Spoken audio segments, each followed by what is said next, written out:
নমস্কার, আপনারা রয়েছেন সোশ্যাল বাংলার সাথে এবং আমি আপনাদের সাথে আছি পূজা। এবং আমাদের সাথে এই মুহূর্তে উপস্থিত রয়েছেন যাকে দেখলে আপনারা সত্যি খুব খুশি হবেন, যারা বিশেষভাবে তিপ্রা মথার সাপোর্টার। আমাদের সাথেই রয়েছেন তিপ্রা মথার সুপ্রিমো, আমাদের আপনাদের সকলের মহারাজা অর্থাৎ প্রদ্যুৎ কিশোর দেববর্মন। স্যার, প্রথমেই স্বাগত আপনাকে সোশ্যাল বাংলায়। প্রথমেই স্যার, আপনাদের কিছুদিন আগেই কিন্তু গঠিত হয়েছে এই নবগঠিত দল যে তিপ্রা মথা, এবং আজ কিন্তু এডিসির দখলে, অর্থাৎ এডিসি আপনাদের দখলে এবং সেখানে আপনারা মসনদে বসছেন। কেমন লাগছে, প্রথমে ফিলিংস জানবো। नहीं, आई वॉज ऑलवेज कॉन्फिडेंट कि हम लोग पावर में आएंगे। मैंने कभी कॉम्प्रोमाइज़ नहीं किया। जब मैं कांग्रेस में था तब मैंने कॉम्प्रोमाइज़ नहीं किया। आज तिप्रा मोथा में हूँ तो मैंने और भी कॉम्प्रोमाइज़ नहीं किया। और आई न्यू दैट अगर मैं अपने लाइन में चलूँ, सीपीएम को क्रिटिसाइज़ नहीं करके, कांग्रेस को या बीजेपी को क्रिटिसाइज़ नहीं करके अपने ही लाइन में चलूँ, तो लोग हमें मौका देंगे। और it is clear now. I think first time in since आज़ादी के बाद कि रीजनल पार्टी विदाउट अलायंस करके उस पार्टी के संग जो स्टेट में भी और सेंटर में भी, कि 2001 में जब आया था तो दिल्ली में बीजेपी थे और स्टेट में सीपीएम था, तो दिल्ली से हेल्प आया था। लेकिन इस बार दिल्ली में भी बीजेपी, स्टेट में भी बीजेपी, और तभी भी हम लोग अपने ही बलबूते पे पावर में आए हैं। सो हमने दिखा दिया है कि अगर थांचा होता है, यूनिटी होता है, तो हम लोग सब कुछ हासिल कर सकते हैं। স্যার, প্রথমেই তো আপনি কিন্তু সেখানে এককভাবে সংখ্যাগরিষ্ঠভাবে কিন্তু সেখানে জয়লাভ করেছেন তিপ্রা মথা আপনার দলের সাথে এডিসি এলাকায়, এবং বহুদিন পর কিন্তু আমরা সেখানে একটি পরিবর্তনের হাওয়া বইতে দেখছি। এবং তার পাশাপাশি স্যার, অবশ্যই আমাদের যে সমীক্ষা ছিল আমরাও সেখানে গ্রাউন্ড রিপোর্টিংয়ে গেছি, এবং সেখানে কিন্তু আমরা যা শুনতে পেয়েছিলাম জনগণের কাছ থেকে, শুধুমাত্র আপনাকে কিন্তু মহারাজা বা রাজবংশের সদস্য তারা কিন্তু সেই ফেসেই কিন্তু আপনাকে পছন্দ করতেন একজন নেতা হিসাবে। সেই বিষয়ে আপনার উপর কিন্তু অনেকটা দায়িত্ব এই মুহূর্তে দাঁড়িয়ে, তো কি করবেন আগামী দিনে এডিসির উন্নয়নের জন্য? First of all, post pole election में वायलेंस नहीं होना चाहिए। मैंने क्लियरली बोल दिया है कि ये एक कल्चर है त्रिपुरा में कि इलेक्शन जीतने के बाद जो पार्टी हारता है उनके ऊपर अटैक होता है। I am 42 years old. मैंने ज़िंदगी में पावर नहीं देखा है। मैंने हमेशा देखा है from a opposition member point of view, और हर इलेक्शन के बाद मैंने देखा है कि कभी सीपीएम ने कांग्रेस को अटैक किया, तो कभी बीजेपी ने। आज अगर हम पावर में आए हैं तो हमको वो गलती नहीं करना चाहिए। आईपीएफटी, बीजेपी, सीपीएम, कांग्रेस जो भी है वो भी हमारे लोग हैं, हम उनको अटैक नहीं करेंगे। और मैंने अपने सपोर्टर्स को बोला है, और आपके थ्रू भी, सोशल बांग्ला के थ्रू भी मैं बोलना चाहता हूँ कि पोस्ट पोल वायलेंस नहीं होना चाहिए। थांचा का रियल मतलब होता है जब इलेक्शन के बाद भी जो लोग हमारे संग आज नहीं हैं कल आए, तो उसका मतलब होता थांचा। I want to do positive politics, मैं नेगेटिव पॉलिटिक्स नहीं करना चाहता हूँ।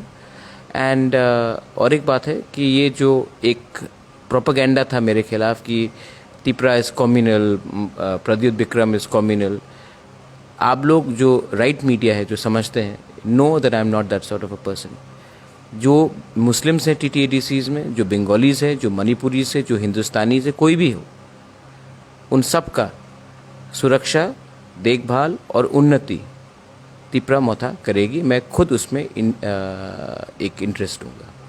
স্যার, আমাদের সমীক্ষা বলছে আমরা যখন এডিসি সেখানে ঘুরেছিলাম সেখানে কিন্তু প্রত্যক্ষ আমাদের সামনে উঠে এসেছিল সেখানে শিক্ষাগত দিক থেকে অসুবিধা, তারপর রাস্তার অভাব, রাস্তার সেভাবে নেই, তারপরেও কিন্তু সেখানে বিদ্যুতের সমস্যা, জলের সমস্যা, অনেক সমস্যাই কিন্তু রয়েছে, এখনও কিন্তু অনুন্নত। সেখানে সিপিআইএম সরকার যখন ছিল তখনও কিন্তু কেন্দ্র থেকে টাকা বরাদ্দ করা হতো, কিন্তু বা সেই পরিমাণে কিন্তু উন্নয়ন হয়নি এডিসি এলাকায়। তো আপনাদের জয়লাভ হয়েছে এখন ত্রিপুরা মথা, সেখানে এডিসি নির্বাচন বা স্বশাসিত জেলা পরিষদ যে এলাকা রয়েছে, উপজাতি স্বশাসিত জেলা পরিষদে কিন্তু আপনারা এখন জয়লাভ করেছেন, সেখানে আপনারা বসতে চলেছেন মসনদে।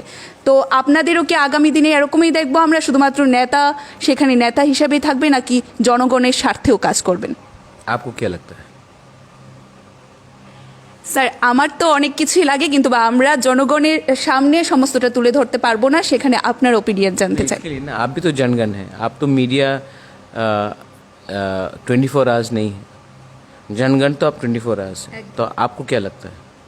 স্যার আমাদের মধ্যে अगर मुझे नेता ही बनना था तो मैं कांग्रेस में नेता था, अगर मुझे नेता ही बनना था तो मैं बीजेपी में भी जाके नेता बन जाता।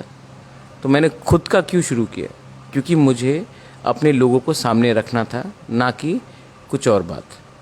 सेकंड चीज़, बहुत रुपए आता है टीटीएडीसी में, मैंने भी सुना है। कितना आता है किसी को मालूम है? कहाँ से आता है? सैलरी के लिए कितना है? स्कूल के लिए कितना है? रोड के लिए कितना है? हेल्थ के लिए कितना है? एंटरप्रेन्योरशिप स्किल बिल्डिंग के लिए कितना है? साइंस एंड टेक्नोलॉजी के लिए कितना है?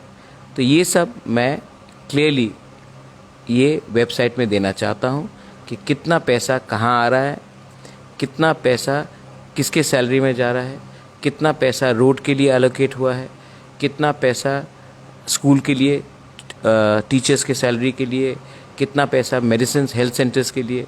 तो ये मैं वेबसाइट में देना चाहता हूँ, तो पब्लिक जाने कि इतना रुपया आ रहा है, इतना रुपया खर्च हो रहा है और इतना रुपया इस तरफ जा रहा है। मैं 100% ट्रांसपेरेंट सिस्टम में काम करना चाहता हूँ। इसके लिए मैंने कहा है कि ये सब डिटेल्स हमें अपने वेबसाइट में देना पड़ेगा और सिंपल लैंग्वेज देना पड़ेगा कि पूजा जो सोशल बांग्ला में काम करती है वो ये सवाल मुझसे ना पूछे, वेबसाइट में जाकर ही डिटेल्स ले ले, तब आके मुझसे टफ क्वेश्चंस पूछे। आरटीआई फाइल करने का दरकार नहीं होगा, ये ओपनली वेबसाइट में होगा।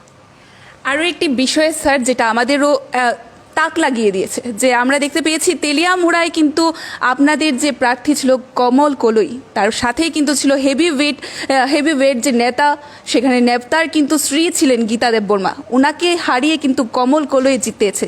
এবং সেখানে কিন্তু আমরা সরাসরি বলবো যে রীতিমতো কিন্তু সেখানে আপনার কারণেই জয়, আপনার ফেস, আপনার নাম, সেই কারণেই কিন্তু সেখানে জয়। সেখানেও কিন্তু আপনার একটা দায়িত্ব কাজ করছে। সে বিষয়ে কি বলবেন যে হেভি ওয়েট নেতা স্ত্রীকে হারিয়ে আপনার দলের প্রার্থী জয়লাভ করেছে? नहीं, हैवी वेट नहीं था, उनके हस्बैंड मिनिस्टर है। हाँ। वो खुद तो फर्स्ट टाइम वो लड़ रही थी, लेकिन जो भी हुआ है ठीक है। Kamal Koloy is from a journalistic field, उसका काम बहुत रहा है। Is the first one to started a Kokborok TV channel. Kamal is not from a political background, लेकिन हमने सोचा कि इस बार यूथ को ज़्यादा चांस दे, प्रोफेशनल्स को ज़्यादा चांस दे। तो हमारे टीम में बहुत लॉयर्स हैं, बहुत मीडिया से हैं। मैं खुद भी इतना मेरा उम्र हुआ नहीं है, तो हमने एक यंग टीम को दिया है चांस, जो नेसेसरली पॉलिटिकल फैमिली से नहीं आता। मुझे छोड़कर कोई और नहीं है जो कह सकता है कि उनकी माँ या पिताजी या बहन या कोई पॉलिटिक्स में थे। ये सब फ्रेश नॉन पॉलिटिकल लोग हैं जो पॉलिटिक्स में आए हैं। इसमें हमको एक बहुत बड़ा रोल दिया गया है। कमल का भी एक बहुत बड़ा रोल होगा आने वाले दिन में, कि वो जो एज अ जर्नलिस्ट करता था वही चीज़ वो एज अ पॉलिटिकल लीडर भी करे। लेकिन मेरा एक ही मैसेज है टू ऑल द एमडीसीज जो बन रहे हैं कि आप नेता कम बनिए और तिप्रसा ज़्यादा बनिए और अपने दफा के लिए काम कीजिए। স্যার অবশ্যই আপনি জয়লাভ করেছেন এডিসি এলাকায়, কিন্তু আপনাদের দল জয়লাভ করেছে। আপনাদের শপথ গ্রহণ আমরা কবে দেখতে পাবো? ये this is the prerogative of the governor. पहले मैं सबसे मिलना चाहता हूँ those who have one the elections, और जो नहीं जीते हैं, जैसे कि हमारे हरेंद्र रियांग अच्छा फाइट दिया उन्होंने, तब हेमंत चाकमा, साधन चाकमा दोनों ने अच्छा फाइट दिया, रतनजय त्रिपुरा, अपना डेविड मुरा सिंह मिर्ज़ा कथालिया से सिर्फ 300 और 400 वोट से 350 वोट से हारे। प्रतिमा भौमिक का हार्ड कोर एरिया था, तभी भी उसने बहुत अच्छा फाइट दिया, 33 ईयर्स ओल्ड। नकुल जय रियांग बहुत गरीब है लेकिन बहुत अच्छा फाइट दिया, 63 वोट से हारा वो। तो सिंधु कन्या जमातिया, तो बहुत लोग हैं। मैं पहले उस कैंडिडेट से मिलना चाहता हूँ जो नहीं जीते हैं। मैं जहाँ में तिपरा मोथा नहीं जीता, मैं उनको भी बोलना चाहता हूँ कि अगर नहीं जीता इसका ये मतलब नहीं कि हम लोग भूल जाएंगे, अब डबल से ज़्यादा काम करेंगे वहाँ में। और उसके बाद जब गवर्नर हमें निमंत्रण देता है तब हम लोग बात करेंगे। हमारा शपथ ग्रहण, मैं इतना मतलब कि मुझे इतना एक्सपेंडिचर और पब्लिक उसमें इतना इंटरेस्ट नहीं है। मैं सिर्फ ऐसा करना चाहता हूँ जहाँ में गवर्नेंस के ऊपर ज़्यादा खर्च हो और लीडर्स के ऊपर कम खर्च हो रिगार्डिंग ये शपथ ग्रहण एंड ऑल दैट। তারপরে আমরা অবশ্যই একদম শেষ প্রশ্নে যে আমরা স্যার আপনাকে কিন্তু সুপ্রিমো বা মহারাজা সেখানে কিন্তু জনসাধারণ এডিসির জনসাধারণের কাছে আপনি হয়ে উঠেছিলেন, সেখানে কি আমরা আগামী দিনে আপনাকে সেই এডিসির এলাকার সেখানে কি মুখ্য কার্যনির্বাহী সদস্য হিসাবে আমরা দেখতে চলেছি?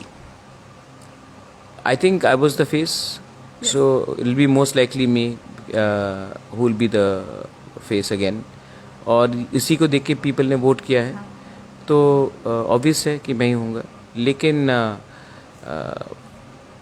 ये जो अपना जो त्रिपुरा का जो एक स्ट्रगल है, इट्स अ मूवमेंट. मैंने देखा है कि 2018 में IPFT पावर में आया और विद इन 1 ईयर उनका पॉपुलैरिटी चला गया. हमको दूसरे की गलती से भी खुद सीखना चाहिए. तो that's why it is not important on who gets what portfolio, it is important on how we do our work. और हम लोग अपने आप का हमारा व्यवहार कैसा रहता है हमारे त्रिपुरा के साथ, क्योंकि अहंकार ही नंबर 1 रेसिपी है कोई भी सरकार के गिरने के लिए.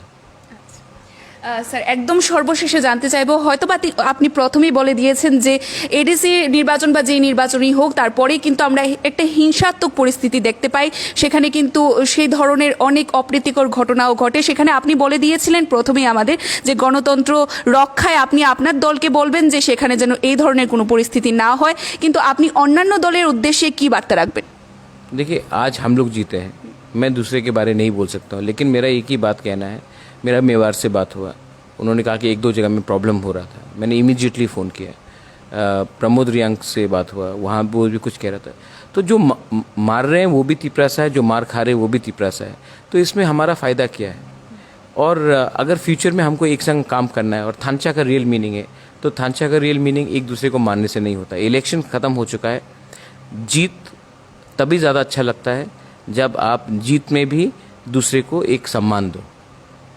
तो ये हमारा परंपरा रहा है कि हम जब जीते हैं तो हमने अपने ओपोनेंट्स को, विपक्ष के लोगों को भी सम्मान दिया है. मैं ऐसे रकम का राजनीति नहीं करना चाहता हूँ जहाँ में जो हो रहा है इतने साल से कि जीतने के बाद हम संतरास करें अपने विरोधी दल के पास. तो मैं ऐसा नहीं पॉलिटिक्स करना चाहता हूँ. और अगर इसमें मैं सक्सेसफुल हुआ तो लोग भी बोलेंगे हाँ, ये प्रद्युत मानिक की सरकार थोड़ा सा अलग है. আজ আমরা দেখতে পেয়েছি এডিসি অর্থাৎ ত্রিপুরা উপজাতি এলাকা স্বশাসিত জেলা পরিষদে কিন্তু ত্রিপুরা মথা দল কিন্তু একদমই জয়লাভ করে ফেলেছেন, এবং এই মুহূর্তে আমরা মহারাজা প্রদ্যুৎ কিশোর এর সাথে আমরা ছিলাম এবং সেখানে কিন্তু ওনার কি মতামত রয়েছে সমস্তটা আমাদের সামনে ছিল. সেখানে এডিসি এলাকার জনগণও নিশ্চয়ই ওনাকে সম্বর্ধনা জানাতে চান বা শুভেচ্ছা জানাতে চান. আপনাদের হয়ে এবং আমাদের সোশ্যাল বাংলার হয়ে কিন্তু আমরা অবশ্যই আপনাকে শুভেচ্ছা জানাবো, এবং আগামী দিনে আপনি এডিসি এলাকার হয়ে ভালো কাজ করবেন সেটাই আমরা আশা রেখে আমাদের অনুষ্ঠান এখানেই শেষ করছি. পরবর্তী বিভিন্ন আপডেটস দেখতে অবশ্যই চোখ রাখবেন সোশ্যাল বাংলার পর্দায়. নমস্কার.